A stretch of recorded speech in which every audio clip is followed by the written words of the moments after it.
ओम शांति। कैसे हैं सब बाबा के बच्चे? आज 22 सितंबर को परमात्मा हमसे क्या कह रहे हैं?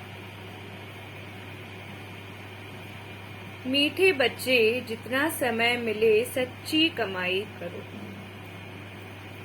चलते फिरते कर्म करते बाप की याद में रहना ही सच्ची कमाई का आधार है। इसमें कोई तकलीफ नहीं है। जिन बच्चों में ज्ञान की पराकाष्ठा होगी उनकी निशानी सुनाओ।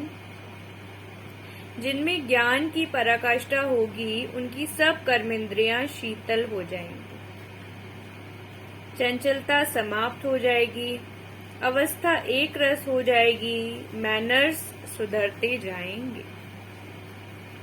शिव बाबा की याद बुद्धि में यथार्थ नहीं है तो रिजल्ट क्या होगी? कोई न कोई विकर्म जरूर होगा। बुद्धि इतना भी काम नहीं करेगी कि हमारे द्वारा कोई विकर्म हो रहा है। बाप का फरमान न मानने के कारण धोखा खाते रहेंगे। अगर परमात्मा की बात हम नहीं मानेंगे तो फिर हमारे साथ धोखे होते रहेंगे।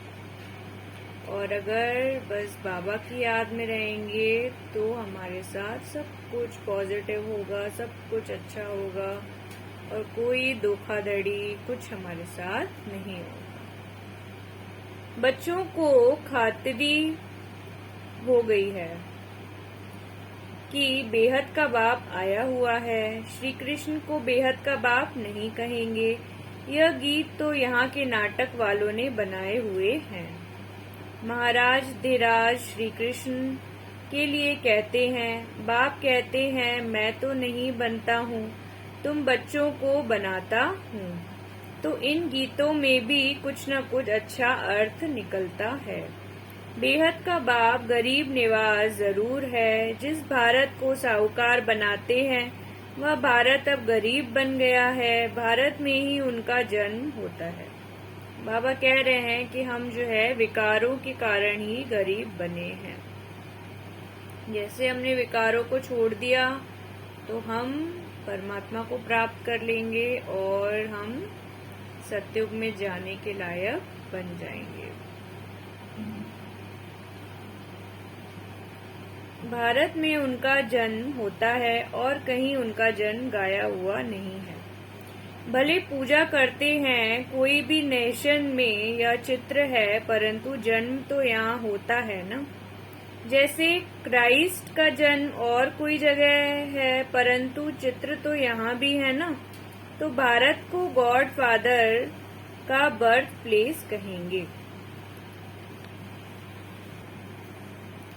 मनुष्य तो कुछ समझते नहीं, वह तो ईश्वर को सर्वव्यापी कह देते हैं। आगे तुमको भी पता नहीं था, अभी जानते हो कि भारत पतित पावन परमपिता परमात्मा का बर्थ प्लेस है। मनुष्य तो समझते हैं कि परमात्मा तो जन्म मरण से न्यारा है। हाँ, मरण से बेशक न्यारा है क्योंकि उनका अपना शरीर तो है नहीं, बाकी जन्म तो होता है ना। बाप कहते हैं मैं आया हूँ, मेरा दिव्य जन्म है। और मनुष्य तो गर्भ में प्रवेश कर फिर छोटे से बड़े बनते हैं। मैं ऐसा नहीं बनता हूँ। बाबा तो दादी गुलजार के शरीर में आए, ब्रह्मा बाबा के शरीर में आए, तो बाबा को ये बच्चा बनके फिर बड़ा होना, ये प्रोसेस में नहीं आना पड़ता है। हर एक आत्मा अपनी माँ के गर्भ में प्रवेश कर जन्म लेती है। ये मनुष्य मात्र की बात है। मनुष्य ही कंगाल, मनुष्य ही सिरताज बनते हैं। भारत सतयुग आदि में डबल सिरताज था। पवित्रता भी निशानी रहती है। पवित्रता का ताज और रतन जड़ित ताज था ना। पवित्रता गुम हो जाने के बाद सिर्फ एक ताज रहता है। विश्व का मालिक थे, फिर पुनर्जन्म लेते लेते एक ताज गुम हो गया, फिर सिंगल ताज वाले बने। वह ज्ञान की बातें हैं। पूज्य से पुजारी बनने के कारण एक ताज गुम हो जाता है। राजाएं पतित होते आए हैं, और जो पावन राजाएं सूर्यवंशी चंद्रवंशी पास्ट हो गए हैं, उनके चित्रों की पूजा करते आए हैं। जो पवित्र पूज्य थे वही फिर पुजारी बने हैं, उनको ही 84 जन्म भोगने पड़ते हैं। जो भारत कल पूज्य था सो अब पुजारी बना है, फिर पुजारी गरीब से पूज्य साहूकार बनेंगे। अब तो कितना गरीब है, कहाँ हेवन के महल थे, मंदिर के ऊपर भी कितने हीरे जवाहरात जड़े थे, तो वे अपना महल तो और ही अच्छा बनाते होंगे ना। अभी तो कितना गरीब है, गरीब से साहूकार अभी तुम बनते हो। पुरुषार्थ तुम बच्चों को करना है, युक्तियाँ रोज बतलाते हैं। जितना टाइम फुर्सत मिले या याद की कमाई करनी है, ऐसे बहुत काम होते हैं जिनमें बुद्धि नहीं लगानी होती है, कोई कोई में बुद्धि लगानी पड़ती है। तो जब फुर्सत मिलती है, घूमने फिरने जाते हो तो बाप की याद में रहो। यह कमाई बहुत करनी है, यह है सच्ची कमाई। बाकी तो है अल्पकाल के लिए झूठी कमाई। ये जो हम पैसा कमाते हैं या को भी, ये सब झूठी कमाई है। ये इस जन्म में ही हमारे को साथ देगी, लेकिन जो बाबा को याद करेंगी ये हमको 21 जन्मों तक राजाई मिलेगी। इसलिए ये कमाई जो है वो सच्ची कमाई है। घर बार भी नहीं छुड़ाते हैं, सिर्फ कहते हैं बच्चे विकार में नहीं जाना है। इस पर ही अक्सर करके झगड़ा चलता रहता है।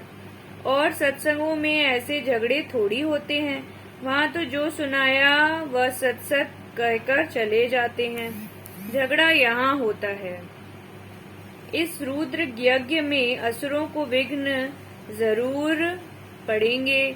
अबलाओं पर अत्याचार होते हैं, जैसे द्रौपदी भी दिखाते हैं। पुकारा है कि बाबा हमें यह नग्न करते हैं, इनसे बचाओ। बाप की तो शिक्षा है कि कभी भी नग्न नहीं होना है। जब एक क्रस अवस्था हो जाए तब यह कर्मेंद्रियां शीतल हों, तब तक कोई न कोई चंचलता चलती रहेगी। जब तक ज्ञान की पराकाष्ठा हो, बुद्धि में यह ख्याल रहे कि हमको कंपेनियन हो रहना है। विलायत में बहुत बूढ़े वानप्रस्थी होते हैं, समझते हैं पिछाड़ी में कौन मालिक बनेंगे, बाल बच्चे तो है नहीं, इसलिए पिछाड़ी में कंपेनियन बना लेते हैं। फिर भी कुछ उनको देकर चले जाते हैं। तुम लोग तो अखबारें पढ़ते नहीं हो, अखबारों में समाचार बहुत आते हैं, तुम बच्चों को कोई वह पढ़ाना नहीं है। बाप तो कहते हैं कि कुछ भी नहीं पढ़े तो अच्छा है, जो कुछ भी पढ़े हो वह भूल जाओ। हमको बाप ऐसा पढ़ाते हैं जो हम सच्ची कमाई कर विश्व के मालिक बन जाते हैं। बाप कहते हैं hear no evil see no evil, यह तुम्हारे लिए है। अभी तुम बच्चे मंदिर लायक बन रहे हो, तुमको ज्ञान सागर बाप मिला है तो उनकी ही सुनना पड़े। दूसरे की तुमको क्या सुनने की दरकार है। बाबा कह रहे हैं कि दुनिया वालों की किसी की हमको कुछ भी एक बात भी नहीं सुननी है, एक सेंटेंस भी उनका चिंतन नहीं करना है। हमको सिर्फ बाबा की बातों का ही चिंतन करना है। मनुष्य टीचर के पास, गुरु के पास जाते हैं तो गुरु कभी ऐसे कहते हैं क्या काम विकार में नहीं जाओ। वह तो पावन बनने की शिक्षा देते नहीं। कोई भी वैराग्य आता है तो वह घबराकर छोड़ भाग जाते हैं। बाप जो शिवाचार्य हैं वह ज्ञान का कल्प तुम माताओं के सिर पर रखते हैं। बाकी इस पतित दुनिया में लक्ष्मी कहाँ से आई। लक्ष्मी नारायण तो सतयुग में होते हैं। अभी शिव बाबा इन द्वारा बैठ समझाते हैं। शिवाचार्य वॉच ब्रह्मा मुख से तुम बरोबर स्वर्ग के द्वारा खोलते हो तो जरूर तुम ही मालिक बनेंगे। स्वर्ग का द्वार खोलते हो गया, स्वर्गवासी बनने का पुरुषार्थ करते हो। तुम्हारा पुरुषार्थ ही है नरकवासी मनुष्य को स्वर्गवासी बनाना। बाप भी यह सेवा करते हैं ना, पतित से पावन बनाना। तुम्हारा भी यही धंधा है जो बाप का धंधा है। आत्माओं को स्वर्गवासी बनाओ। स्वर्ग की चाहना तो तब रखते हैं ना, कोई मरता है तो कहते हैं फलाना स्वर्ग में चले गए। उनसे पूछना चाहिए कि जब वह स्वर्ग में गया तो फिर नरक में बुलाकर ब्राह्मण आदि क्यों खिलाते हो।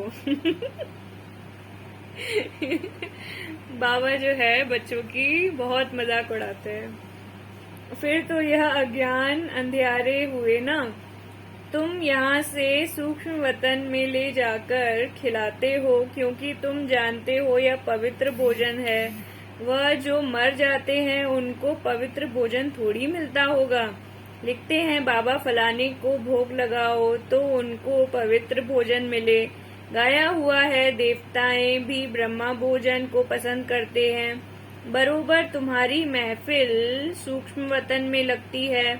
ऐसे नहीं कि ध्यान कोई अच्छा है, नहीं, योग के ध्यान में नहीं कहा जाता और ध्यान को योग नहीं कहा जाता। बाप कहते हैं मेरे साथ बुद्धि योग लगाओ तो विकर्म विनाश होंगे। वैकुंठ में जाकर रास विलास करते हैं, यह कोई कमाई नहीं है। मुरली तो सुन नहीं सकते, यह भोग आदि तो एक रस्म रिवाज है। ड्रामा अनुसार मनुष्यों की रस्म रिवाज और संगम युगी ब्राह्मणों की रस्म रिवाज में रात दिन का फर्क है। यहाँ से जाकर सूक्ष्म वतन में खिलाते हैं। इन बातों को जब तक नए समझे नहीं तब तक संशय उठता है। हम कहेंगे ड्रामा अनुसार इसकी तकदीर में नहीं है तो संशय पड़ा और चला गया। फिकर की बात नहीं, इनकी तकदीर में नहीं था। पहली बात भूल जाते हैं कि हमको बाप से वर्षा लेना है। कोई बात में संशय बुद्धि बन पड़ते हैं। अरे हमारा काम है वर्षे से, हम पढ़ाई फिर क्यों छोड़ें। मुरली तो सुनना है ना। निराकार बाप तुमको डायरेक्शन कैसे सुनाएंगे। उनको मुख जरूर चाहिए। ब्रह्मा मुख से अथवा ब्रह्मा कुमार कुमारियों से सुनना है। कोई बाहर में दूर चले जाते हैं, मुरली भी नहीं मिल सकती है तो बाप कहते हैं कोई हर्जा नहीं है, तुम याद में रहो और स्वदर्शन चक्र फिराते रहो। यह बाप की श्रीमत मिली हुई है। कहाँ भी हो तुम लड़ाई के मैदान में हो। बाप मिलिट्री वालों को भी समझाते हैं कि तुमको वह सर्विस तो करनी है, यह तो तुम्हारा धंधा है। शहर की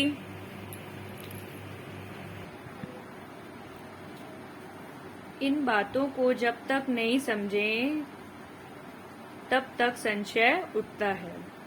हम कहेंगे ड्रामा अनुसार इसकी तकदीर में नहीं है तो संशय पड़ा और चला गया। फिकर की बात नहीं, इनकी तकदीर में नहीं था। पहली बात भूल जाते हैं कि हमको बाप से वर्षा लेना है। कोई बात में संशय बुद्धि बन पड़ते हैं। अरे हमारा काम है वर्षे से, हम पढ़ाई फिर क्यों छोड़ें। मुरली तो सुनना है ना। निराकार बाप तुमको डायरेक्शन कैसे सुनाएंगे। उनको मुख जरूर चाहिए। ब्रह्मा मुख से अथवा ब्रह्मा कुमार कुमारियों से सुनना है। कोई बाहर में दूर चले जाते हैं, मुरली भी नहीं मिल सकती है तो बाप कहते हैं कि कोई हर्जा नहीं है, तुम याद में रहो और सुदर्शन चक्र फिराते रहो। यह बाप की श्रीमत मिली हुई है। कहाँ भी हो तुम लड़ाई के मैदान में हो। बाप मिलिट्री वालों को भी समझाते हैं कि तुमको वह सर्विस तो करनी है, यह तुम्हारा धंधा है। शहर की संभाल करना है। तुम पगार खाते हो, एग्रीमेंट की हुई है तो संभाल भी करनी है।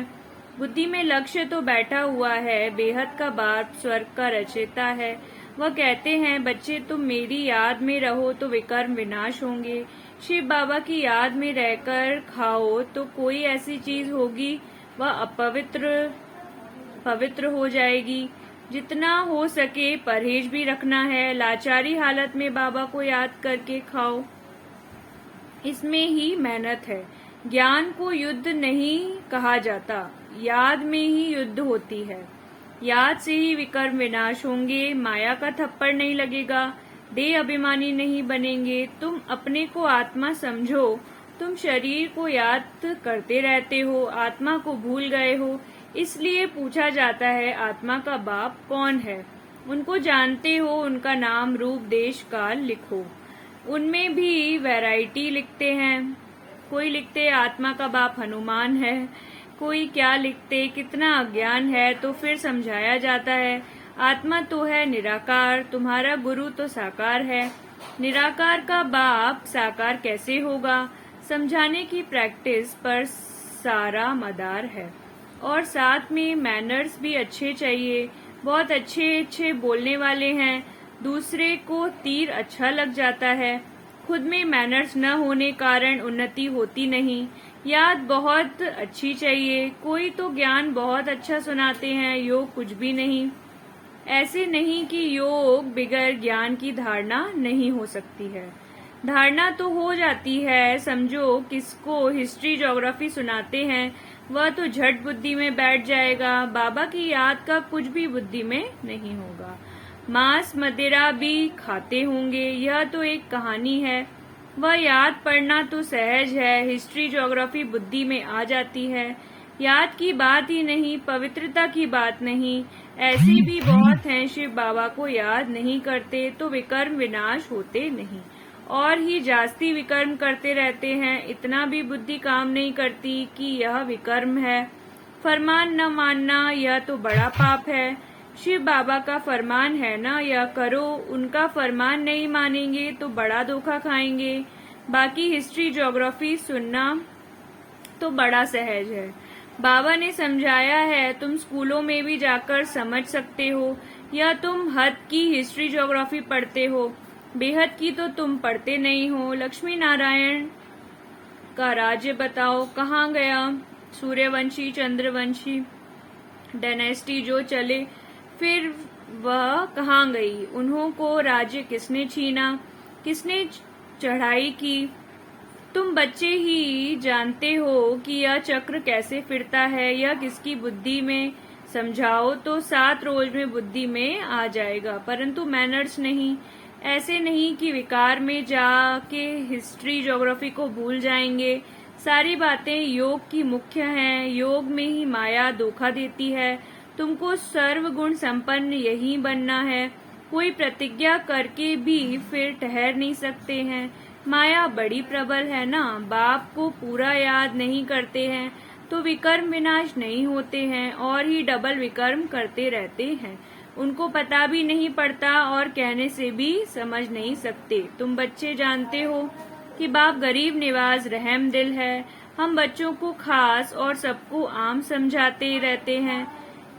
इन पर्टिकुलर खास हम सुख धाम में जाते हैं, इन जनरल मुक्ति धाम में जाते हैं। सतयुग में बरोबर इन लक्ष्मी नारायण का ही राज्य था। फिर चंद्रवंशी, उनके बाप इस्लामी बौद्धि आदि हैं, तो वह आदि सनातन धर्म गुम हो गया है।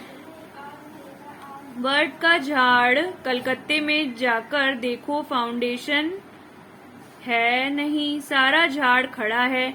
यह भी ऐसे हैं, अब फिर से स्थापना हो रही है। अच्छा, मीठे मीठे सिकीलदी बच्चों प्रति माता पिता बाप दादा का याद प्यार और गुड मॉर्निंग। रूहानी बाप की रूहानी बच्चों को नमस्ते। हम रूहानी बच्चों की रूहानी बाप दादा को याद प्यार और गुड मॉर्निंग। शुक्रिया बाबा, शुक्रिया। धारणा के लिए मुख्य सार। किसी भी बात में संशय उठाकर पढ़ाई नहीं छोड़नी है। बाप और वर्षे को याद करते रहना है। एक बाप से ही सुनना है, बाकी जो पढ़ा है वह सब भूल जाना है। Hear no evil, see no evil, talk no evil. बाप की छत्र छाया के नीचे रह, माया की छाया से बचने वाले सदा खुश और बेफिक्र भव। माया की छाया से बचने का साधन है बाप की छत्र छाया में रहना, अर्थात खुश रहना। सब फिक्र बाप को दे दो। जिनकी खुशी गुम होती है, कमजोर हो जाते हैं, उन पर माया की छाया का प्रभाव पड़ जाता है, क्योंकि कमजोरी माया का आह्वान करती है। इसलिए हमको सर्वशक्तिवान बाप को याद करना है, हमको कमजोर नहीं बनना है ताकि माया जो है हम पे अटैक नहीं कर पाए। अगर स्वप्न में भी माया की छाया पड़ गई तो परेशान होते रहेंगे, युद्ध करनी पड़ेगी। इसलिए सदा बाप की छत्र छाया में रहो, याद की छत्र छाया में। जिनका मुरली से प्यार है वही मास्टर मुरलीधर है। शुक्रिया। ओम शांति।